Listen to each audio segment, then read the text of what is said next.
जब कायर व्यक्ति अहिंसा परमो धर्म कहता है तो उसे क्या कहेंगे? भारत में जो सर्वश्रेष्ठ बुद्धि संपदा थी, सर्वश्रेष्ठ पुरुष थे, वे शस्त्र त्याग कर सदियों से सन्यासी बनकर जंगलों, पहाड़ों, गुफाओं और हिमालय में जाकर बस गए।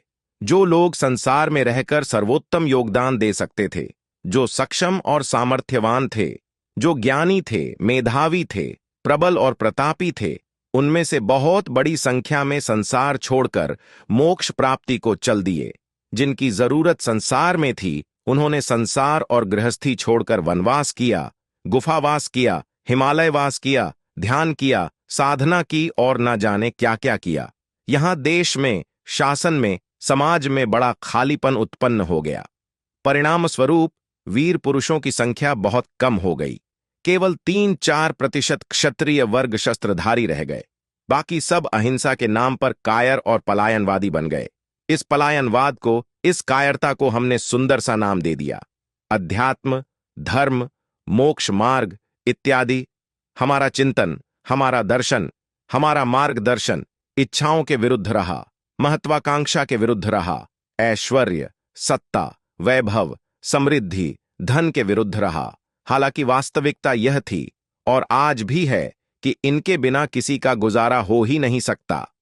हमने अपनी कायरता को छिपाने के लिए एक बहाना ढूंढ लिया और उसे नाम दिया अहिंसा परमो धर्म।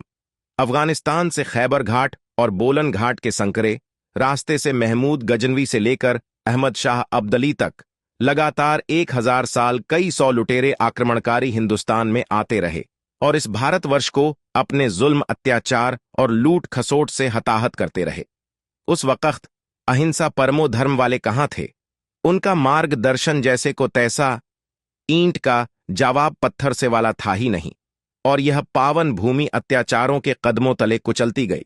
अफसोस कि चाणक्य जैसा मार्गदर्शन करने वाला कोई पॉलिटिकल थिंकर, विचारक, दूर की सोच रखने वाला हमारे पास कोई नहीं था।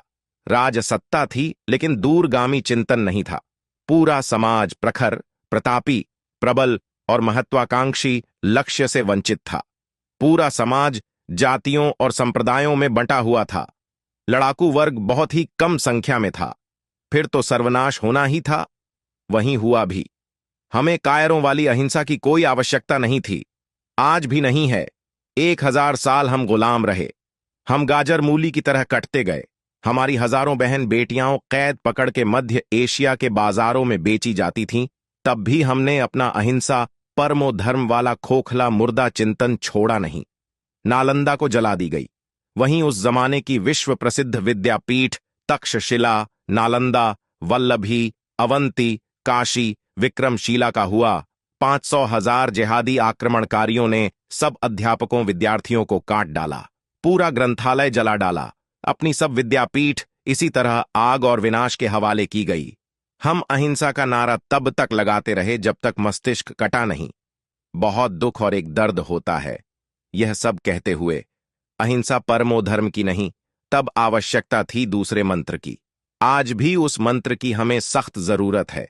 वो मंत्र मैं आज 100 करोड़ हिंदुओं को, आप सब भारतवासियों को देता हूं। वीरता परमो धर्म, वीरता परमो धर्म। विवेकानंद को याद करो। क्या कहा था उन्होंने? विवेकानंद ने कहा था, शक्ति ही जीवन है, कमजोरी मौत है। आज शक्ति सैन्य बल में है, धन बल में है, कूटनीति में है, टेक्नोलॉजी के ज्ञान में है। इन सारी शक्तियों से ही अपना भारत महान बन सकता है।